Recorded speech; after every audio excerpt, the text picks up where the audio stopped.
হুমায়ুনের বেটা হোক, এমপির বেটা হোক আর মন্ত্রীর বেটা হোক, कानून सबके लिए बराबर और कानून हाथ के जो लेगा उसको सजा मिलेगा।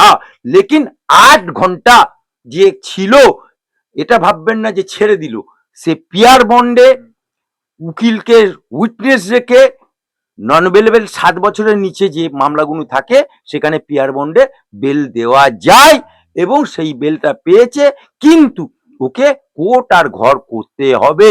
কিন্তু আমার প্রশ্ন, উনি যে হুঙ্কার দিয়েছিলেন ওনার দলে থেকে, যেটা আমি মসজিদ উদ্বোধনে বলেছিলাম, সেটার সাথে এটার কোনো সম্পর্ক নেই, রাজনীতির সাথে আমার সাথে হুমায়ুনের কোনো সম্পর্ক নেই।